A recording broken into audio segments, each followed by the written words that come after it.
মৌসুমের শুরুতে পাট কেনাবেচা জমে উঠেছে বগুড়ার হাটগুলোতে। চরাঞ্চলে এবছর পাটের বেশ ফলনও ভালো হয়েছে।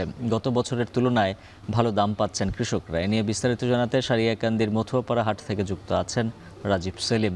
রাজীব সেলিম জানাবেন এবার কেমন দাম পাচ্ছেন কৃষকরা।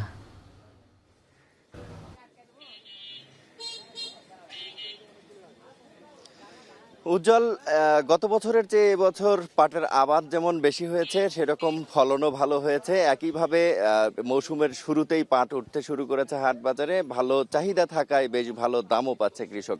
বগুড়ার সারিয়াকান্দি উপজেলার যে চরাঞ্চল রয়েছে, যমুনা নদীর চরাঞ্চল, এই চরাঞ্চলে প্রায় 13,000 হেক্টর আবাদি জমি থাকে প্রতি বছর। সেটি কিছুটা কম বেশি হয়ে থাকে প্রতি বছর বর্ষা মৌসুমের পরপরই। এবছর প্রায় 5,055 হেক্টর জমিতে পাটের আবাদ করা হয়েছে, যেটি গত বছর 3,105 হেক্টর জমিতে পাটের আবাদ করা হয়েছিল। সেখানে এবছর প্রায় 2,000 হেক্টর জমিতে বেশি পাটের আবাদ করা হয়েছে। পাটের চাহিদা গেলবার বেশি ছিল, সে কারণে এবছর উৎপাদনও বেশি হয়েছে। কিন্তু ফলানোতে কিছুটা খরচ বেশি হয়েছে, যেহেতু পাট গ্রীষ্মকালীন একটি ফসল। এই গ্রীষ্মকালে ফসল উৎপাদন করতে গিয়ে কৃষকের একটু বাড়তি খরচ হয়ে যায়। সেই খরচের পর কৃষক একটি শঙ্কায় থাকে যে সঠিক মূল্য পাবেন কিনা। তবে এবছর পাট উঠতে শুরু করেছে।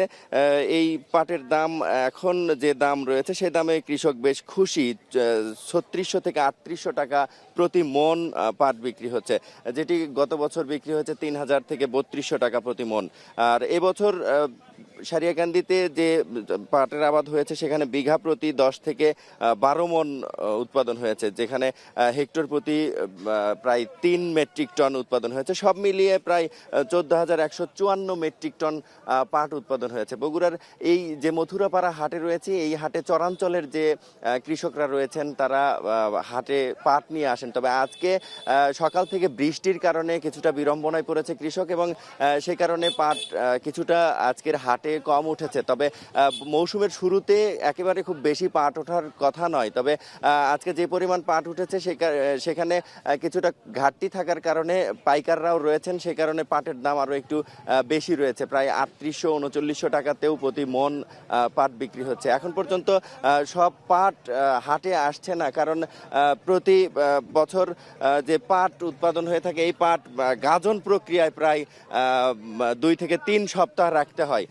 গাজন প্রক্রিয়ায় পাট 2 থেকে 3 সপ্তাহ রাখার পর সেই পাটখড়ি থেকে আঁশ ছাড়িয়ে নিয়ে সেটি বিক্রি হয়। এই যে প্রতি বুধবার এই হাট বসে, এবং এই হাটে চরাঞ্চল থেকে যে নৌকাগুলো আসে সেই নৌকাগুলোতে পাট নিয়ে আসে, এবং সেই পাটগুলো এই মথুরাপাড়া হাটে বিক্রি হয়। এবং পাশাপাশি আরও কয়েকটি হাট রয়েছে। পাটের বেশ ভালো ফলনও হয়েছে, ভালো দামও পাচ্ছে। এই ছিল আমার কাছে পাটের হাট থেকে সবশেষ খবর। উজ্জ্বল। রাজীব সেলিম জানাচ্ছিলেন বগুড়া থেকে পাটের হাটের খবর।